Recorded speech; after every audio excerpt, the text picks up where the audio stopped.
Finis ton assiette, on ne gâche pas la nourriture. Tous les enfants ont entendu cette phrase au moins une fois dans leur vie. Et pourtant, une étude vient de mettre en garde les parents. Forcer les enfants peut se révéler complètement contre-productif et même être dangereux et générer des troubles du comportement alimentaire, Brigitte. Oui, alors cette étude est parue dans l'International Journal of Obesity. Elle a été réalisée sur 326 enfants âgés de 6 à 11 ans. Et elle montre que, alors les parents aussi ont été un petit peu scrutés par cette étude et on voit que les adultes, eux, mangent environ 92% du contenu de leur assiette, quel que soit leur âge, leur sexe, leur corpulence et même leur origine ethnique. En revanche, pour les enfants, ça ne se passe pas comme ça du tout. Lorsque les enfants se servent eux-mêmes, ils ne mangent que 59% du contenu de leur assiette, c'est-à-dire à peu près 2 tiers. Donc il y a 1 tiers qui passe à la poubelle. Alors pourquoi ce gaspillage? Alors effectivement, on a tous entendu la petite phrase « finis ton assiette ». Eh bien, c'est une petite phrase, vous allez le voir, qu'il ne faudrait plus dire au moment des repas familiaux parce qu'effectivement, elle peut, si on insiste vraiment beaucoup, elle peut compliquer la relation entre l'enfant et l'alimentation et, comme vous l'avez dit, être complètement contre-productive. Explication en images.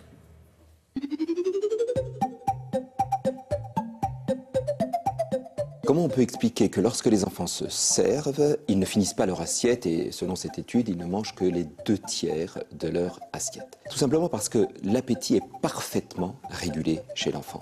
Lorsqu'ils n'ont plus faim, tout s'arrête. Et la régulation physiologique de l'appétit l'emporte souvent sur la gourmandise.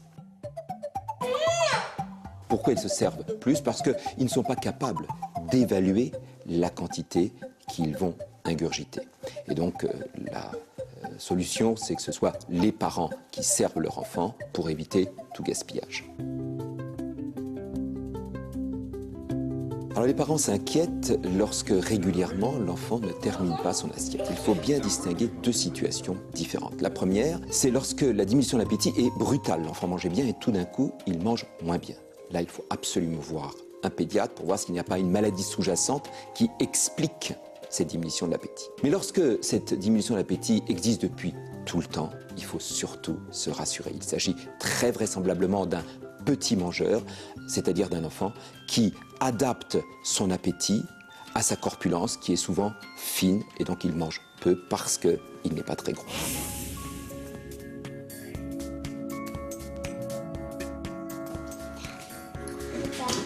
Fini ton bol.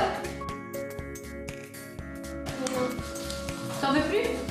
Un des messages importants à faire passer, c'est qu'il ne faut jamais forcer un enfant à terminer son assiette. D'abord parce qu'il régule parfaitement son appétit et lui seul sait ce qu'il doit manger, mais aussi et surtout parce qu'on risque de créer des troubles du comportement alimentaire à type d'anorexie d'opposition. Et là, alors que l'enfant est maigre et qu'on veut le faire grossir, on va avoir l'effet inverse, c'est-à-dire qu'il va manger de moins en moins et donc éventuellement de plus en plus maigrir.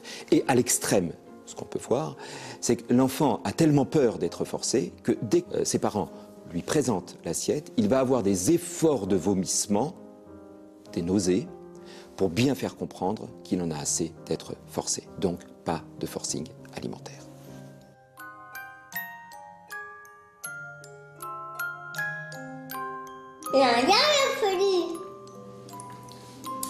On ne force pas non plus à goûter les aliments quand un enfant n'aime pas les légumes, le brocoli. Est-ce qu'on doit le forcer à manger le légume? Pas forcé.